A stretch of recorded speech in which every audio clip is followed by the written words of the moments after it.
Hi, guys. Today I wanted to talk about my birth story.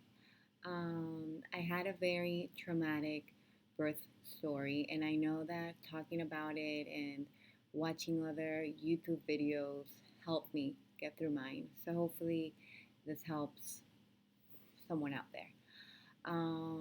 So let's start from even before my hospital stay, which was a very long one. Um, my pregnancy, I was pretty much very anxious and scared that something could go wrong, unfortunately, throughout my pregnancy, especially during the beginning, um, because it was a high risk pregnancy. How old was I when I got pregnant? I think I was 35 when I got pregnant. Yes, I was 35 when I got pregnant. So, when you're 35, it's already considered a geriatric pregnancy. So that means it was a high risk pregnancy. So I was high risk because of my age, but also because it was an IVF pregnancy, which I'll talk more about my IVF journey on another video. But um, so it was a high risk pregnancy. So already I was, it was so hard to get pregnant that I was so afraid that something was going to go wrong. And thankfully, thank you, God, I'm so blessed that nothing did. Um, except for my birth story. But, it could have been a lot worse. But, anyways, I'm getting ahead of myself. So I just wanted to throw that out there that, I went to all my checkups and the doctor said I was fine, that I was good, all throughout. And I remember when I was just checking on the baby, when I was 8 months pregnant, they started to, or 36 weeks. Well, whenever they start to do the cervical checks. I remember that I declined the first one because I didn't want to do any of them. I just didn't think it was necessary. I wasn't having any symptoms, and I know that's like a little bit of a controversial topic to some, but I just didn't want to do it. I didn't want to have any interventions. I didn't think it was necessary. And then during that appointment, I unfortunately had, for the first time ever, a doctor, because I wouldn't always see the same doctor at my practice. It's a practice so that you see different ones. And so for the first time, I saw this lady. And when I told her that I didn't want to do a cervical check, she pretty much told me, well, it's up to you, but I've seen babies die this far along just because you don't really know what's going on. And when she said that, I was, I was speechless. I was in shock. I was like, did she just say that to me? An Maybe it was 9 months pregnant at that time. I don't even remember how far along I was, but I was just in shock that a doctor, could talk to a pregnant woman. You're so hormonal, especially towards the end. And she knew that it was an IVF pregnancy, how scared I was. She knew, because I forget what we had discussed, but that I was afraid, that I was asking her questions, and she just said that. And I was like, oh my God, I can't believe she just said that. I started crying. Then I remember I had to do an ultrasound, and then the ultrasound lady was so nice to me. And she made me feel so much better. She just let me cry. She let me out the exit, like a hidden exit, so I wouldn't have to go through the doctor. And, you know, anyways, so that just stayed like in my head. Everything stays with you, or at least with me. I so now, in addition to my anxiety that I already had from my pregnancy, I was carrying that in the back of my head, like, oh my God, maybe. Oh, or I think she wanted me to schedule. I'm not sure why she told me that, but that's what she told me. Like, I've seen babies die this far along just because you don't do the checkups or something. And I forget exactly why. A lot of this, and I'm just going to throw this out here right now. I don't remember a lot of it, and I did take some notes because I wanted to be, somewhat prepared. But there's a lot of things I don't remember, so I'm just gonna give like a brief, um, kind of like a brief summary of what happened. So, well, brief, and I'm already talking 5 minutes. I'm not even at the hospital yet. But um, but yeah, so that was tough. So now I was carrying that on top of everything else and whatever. Okay, so January 4th, I was supposed to go to the hospital, which we did. So I think we were supposed to go like at 5 p.m. And then they called me from the hospital and they're like, how are you feeling? I was feeling fine. I was not going into labor on my own at all. And I was like, oh, I'm fine, just here. I think I was watching TV or something. And they were like, okay, if you don't really have any symptoms, if you're okay, do you mind coming a little bit later? And I was like, yeah, that's fine. So I think instead of going at 5, I think they pushed it by like maybe to 9 p.m. or 8 p.m., something like that. And I was like, they were really, really busy at the hospital, whatever. So then finally the time comes and they didn't call me again, which I thought they would if, they didn't have a room for me, which they didn't. So when we go to the hospital, I'm assuming that I am going to have a room, but that was not the case. I get there and um, they tell me they don't have a room, that they're very, very busy, that there are no rooms available. And I'm like, okay, that's fine. Can I just leave? And, I'll come back another day or if I feel bad or whatever.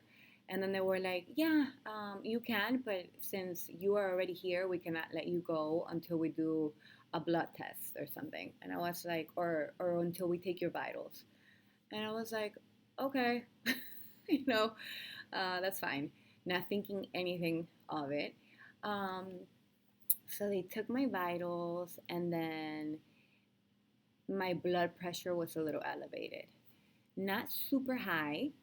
I don't remember what it was, but it was a little bit elevated. And they're like, you know what? You're just here. Let's just in case, do a test to make sure you don't have preeclampsia. I think they drew blood, or I don't remember if it was a urine test, but they did something to see if I had preeclampsia or not. And I was like, okay. I'm just waiting there with my husband, not thinking anything, that, thinking that at any moment I'm going to get to come back home. And that was not the case. Unfortunately, as it turns out, I had preeclampsia and I didn't know. And um, then, oh, and I just want to say that my mentality going into the hospital was perfect. I felt ready for labor. I had prepared myself to give birth naturally. I did not want to get a C-section, um, and I was just ready. I had taken a course on what moves to make to prepare your mind. I was ready. And they tell me you have preeclampsia, and I'm like, okay, okay. So what do we do now? And they're like, you cannot leave. You have to stay in the hospital. And I'm like, okay, we have baby is number one, so we have to make sure baby is safe. So if I have to stay in the hospital, I'll stay in the hospital. And so they didn't have a room for me. So I'm not gonna go into too much extra detail because I feel like this is running already too long. But okay, so we stay in the hospital, talk to the doctor. They did a cervical check. I was not dilated at all, I don't think. And they're like, okay, we're gonna start you on pitocin. Now that we know that you have preeclampsia, we want to get that baby out um, sooner rather than later. But we know your plan is to have a natural birth, so we're gonna go ahead with that. And so we're gonna start you on pitocin tonight and go from there. And I was like, okay. So I had to wait like I think 3 hours in like a waiting area with my husband to finally get a room and then get the pitocin and then checking on the baby. I got the pitocin and we go to sleep. And they're like, try to sleep as much as you can because when you start going into labor, um, you're not gonna be able to rest. So if you can rest now, rest. And I was like, okay. I went to sleep. I think the first night was a good one. I don't know. I think it was a good one. Yes. So whatever. We go to sleep, wake up the next day, and they checked me, and the pitocin had done nothing at all. Nothing. And they're like, okay, the pitocin didn't really work. So we're gonna give you we're gonna put Cervidil or something. Something they put something in my cervix to open up the cervix, and I was like, okay. So they did that, and then nothing was working, or that didn't work. So then, and again, this is the part where I don't remember the order of things. I just know that I was given all of these things. So that didn't work, the thing on the cervix. And they're like, okay, we're gonna put something under your tongue, which was supposed to make me dilate. I don't remember what the name of this pill was, but it was something that you had to leave under your tongue for like half an hour. And I'm like, okay, you know, and I don't know if this sounds like terrible or not, like to expect labor to go well or like better than how it was going for me because I wasn't dilating at all after the Pitocin, the Cervidil, or the thing that they put under my tongue. But I still had my mindset and my positivity. I was like positive still with my husband. I was like, okay, it's gonna be okay, like it's just taking long, but whatever, it's gonna go well. And then the night comes and they're like, it's not working. You're still not dilating. We want to try Pitocin again. And I was like, okay. Again, I don't know the order, but I know that I had Pitocin twice. And then um, I think they did the Pitocin, and then they're like, okay, go to sleep. We should have some movement by now, by tomorrow or something.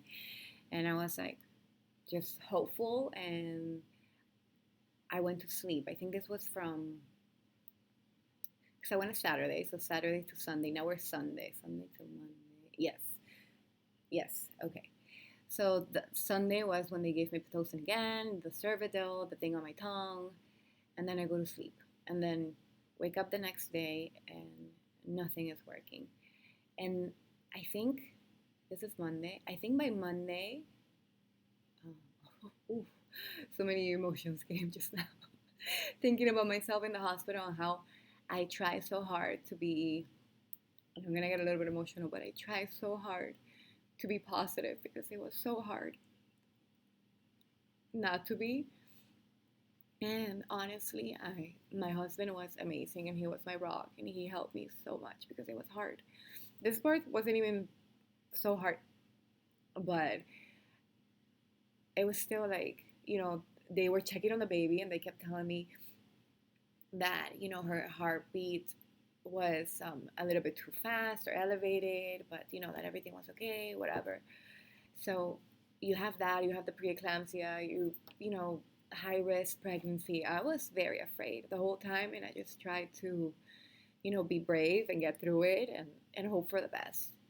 But, okay, so let me go back to the story. So then Monday, they come to talk to me and they're like, look, nothing is working. So we want to try something new.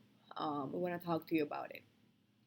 And they wanted to try a Foley, I don't know what the name of, pretty much a balloon up your cervix. Um, and to help me dilate. And I was like, yes, whatever, do whatever you have to do. If it's gonna help, let's do it. The doctor was very confident that this was gonna help. I was not dilating at all. I was, so I'm like, yeah, let's do it. We have to get my baby out. We have to do what's safe for her. So the putting the insertion of the balloon up my cervix was one of the hardest things I've ever gone through. Um, the pain, and I don't want to scare anyone here because if you hear in the future that you need to get a balloon for whatever reason, I think they also do them for scar tissue surgeries or something. It's not always meant, and it doesn't always hurt if your body is ready for it, or a little bit better than mine was, maybe a little bit further along. It won't be as horrible as my experience was, but mine was horrible, terrible. And the doctor told me, after she inserted it, um, she apologized that it took too long. I don't even know how long it took. I mean, maybe 10 minutes, or honestly, I can't even give you And I mean, I would say 10, maybe 5 to 10 minutes. I don't know. It felt like hours. I remember just looking at my husband, looking at him in the eyes, and just like crying. And he was like so um, supportive and just like, it's going to be okay, like talking to me through it. And then the doctor apologized after. She's like, I'm sorry that took so long. Um, your cervix was just like really up there and turned to the side or something. I mean, I don't know what that even meant, but I was like, and then I just started like spiraling, because that was like very traumatizing, just the insertion, because it was so painful and it lasted for so long. And I was so afraid that like me like being so scared was gonna affect my baby too in some way. So they do the Foley balloon, and then I think I dilated from like, I think it was at maybe 2 to like 4, and then my morale was so low after the balloon because it was just so traumatizing for me that I had come in with my plan of no epidural. I was gonna get through it, and I wasn't gonna get an epidural. But honestly, I think I got like 2 or 3 contractions, and my mind was just not in it anymore. And that's when, you know, my fight was kind of like gone a little bit. So when I started feeling like the contractions, I was like, I can't do this right now. Like, like if if I feel like too much pain, I'm just gonna lose it completely. So I was like, I want the epidural. Get me the epidural. So they get me the epidural, and then I start feeling a little better. So I start feeling a little better. This was Monday night, and then they have the things checking me, checking the baby, the monitors, and then I really couldn't move. You know how you can't move when you have the epidural, like your legs are not really working. So the nurse, I remember like the nurse was telling me like, okay, try to go to sleep. Everything is gonna be okay, whatever. Um, and I just remember I would try to go to bed, and they would come every like half an hour or so, and they would tell me, I'm so sorry, we need to move you. The baby doesn't like your position right now. And I'll be like, what do you mean she doesn't like my position? Like, what's going on? She's like, her heart is just beating fast, whatever. And you're terrified, like on top of all the fears and anxiety that I already had, like for them to tell you the baby is not liking how you are, her heart is beating too fast or something. So then, I couldn't move. So the nurses and my husband will have to like position me in different ways. I think I was on all fours. On some points, like I had to be hugging like one of those pillows, like a peanut pillow, I think it's called. So the whole night, it was a terrible night of being woken up a lot. I mean, I don't even know how many times, but I was woken up a lot to tell me, baby's not happy. And you're just hoping that nothing is gonna get worse than that, that okay, she's not happy. Okay, what can we do? Okay, you know, please God, don't let this get worse. And you're just so scared. And I couldn't go to sleep, but I was also so tired. Um, so the next day, Tuesday, I wake up and they come and they check me, cervical checks that I hated. Um, and then they were like, you didn't dilate more than 4 centimeters. I don't remember if it was 4 or 6 now. I don't know. But they're like, you should be a lot further along now, and you've been here for a long time. Um, a nurse, a nurse just told me that I wasn't dilated, and then like a doctor came to talk to me, and they're like, look, you're not dilating. Um, I don't think the balloon is working. You have preeclampsia. Um, the baby is not having the best time. We think that you should go for a C-section. And I had already told my husband before even the nurse came. I was like, I can't keep doing this. Like, if the baby doesn't want to come out, like, I'm just gonna tell them that I want a C-section. So when they told me that, I was like, okay. Thankfully, I already had this conversation with my husband, so I knew like, okay, yes, C-section, please, let's do this. Um, so I know C-sections are so routine and stuff, but I just wasn't mentally prepared for one, especially after everything that I had gone through, which was very hard for me. I don't know how it's coming across, but it was very hard. Just being at the hospital is already scary, and everything that happened and how it wasn't progressing the way that you would want it, and baby wasn't happy, and like all my fears, whatever. So I'm like, yes, let's just do the C-section. Let me just make sure that I got everything from my notes. I'm just gonna see my notes. Pitocin twice. Cervidil. Okay, I think I said that one already. The Foley balloon, horrible. Um, okay, yes. I was so afraid for to have a C-section, but I didn't even hesitate. I was like, let's do it. And so we did decide to go forward with it. We told the doctor.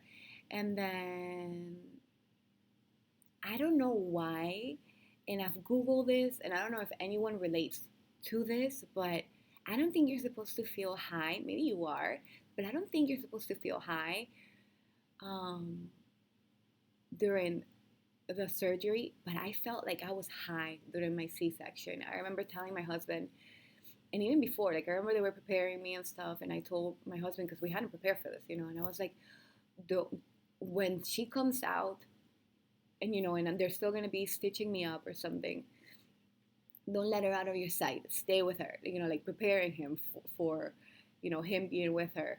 Sad that I wasn't gonna be with her like right away because they have to close you up and stuff. And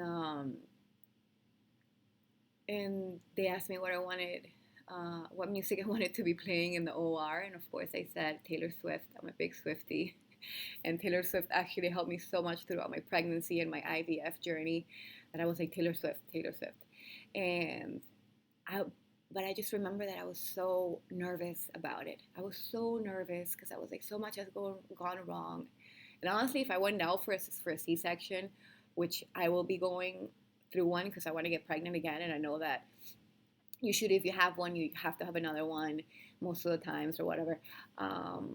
I don't think I will be as nervous as I was that time, which I just was because I was so beaten down, I feel, by what had happened, by all the failures and disappointments that had happened the previous days.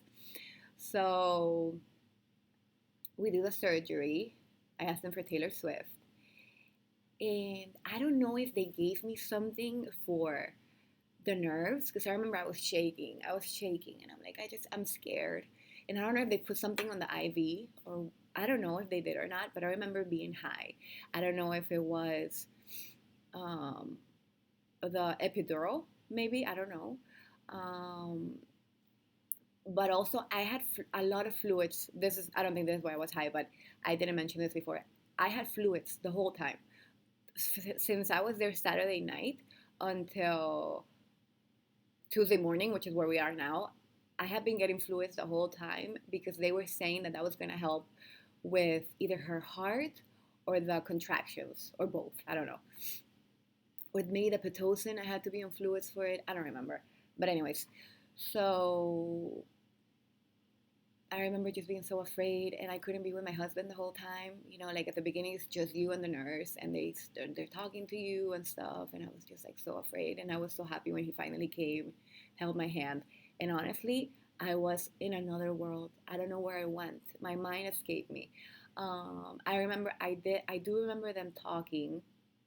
You know how in the OR they're like, okay, well, I'm gonna say it. It's 11:11. We're starting the surgery now, and I remember thinking, okay, it's 11:11. That's an angel's number.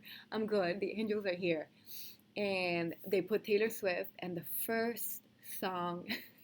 This is so silly, but the first song that came on was "Cruel Summer," which is especially at the time. Now, I mean, I still love it, but it's not maybe like my favorite like it was before. I was obsessed with "Cruel Summer," as we all were, right?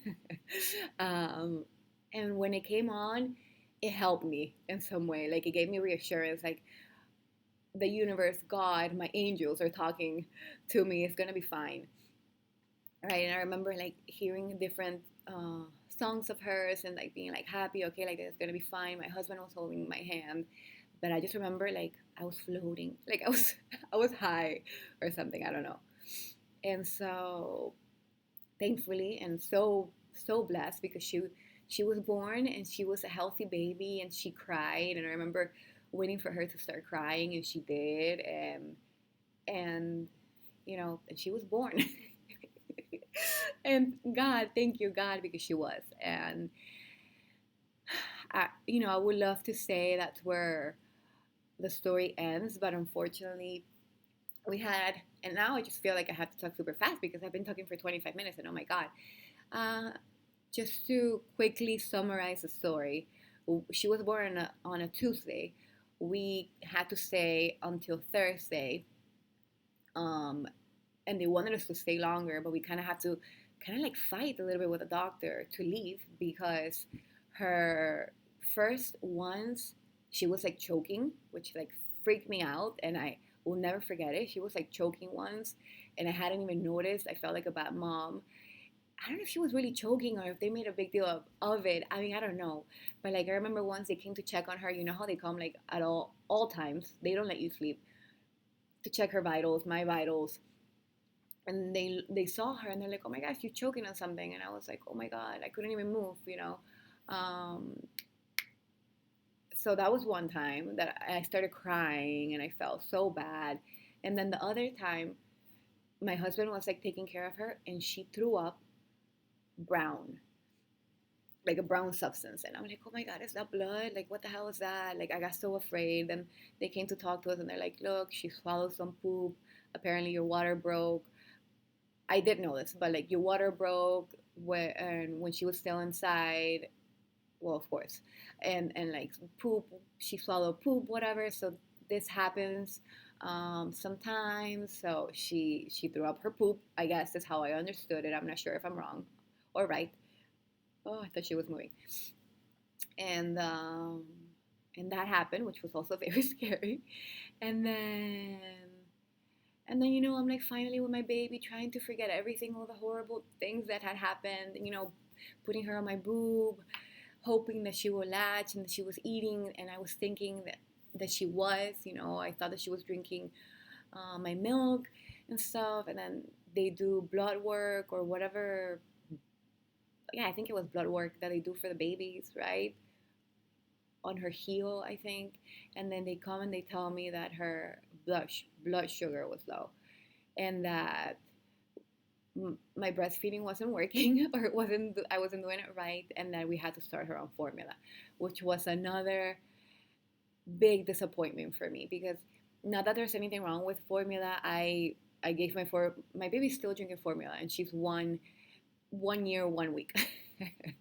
um, I have nothing against formula, just that's not how I wanted things to go. And I think also, if you haven't gone through your labor yet, um, don't be so rigid about stuff because I think that's also what didn't help me. Like every time something will go wrong, I mean, I did try to roll with the punches, but I feel like if I hadn't given so much thought to like, no, I'm not gonna give formula, I want to breastfeed, like that's what I'm gonna do.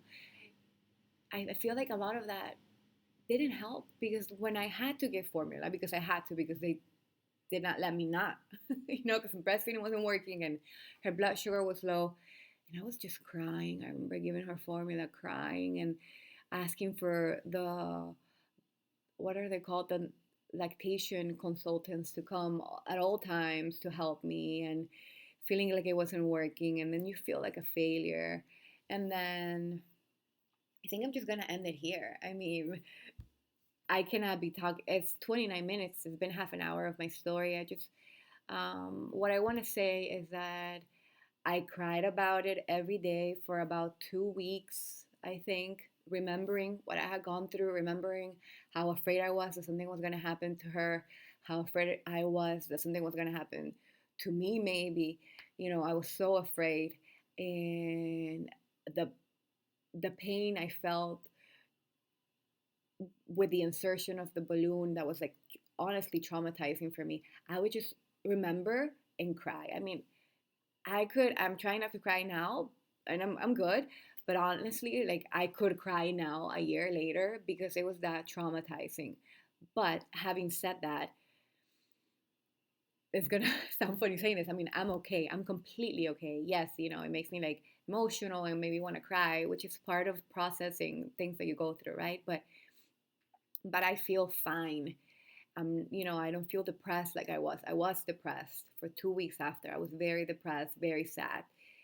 And so if you're watching this and you went through something similar and you're still in it, please ask for help.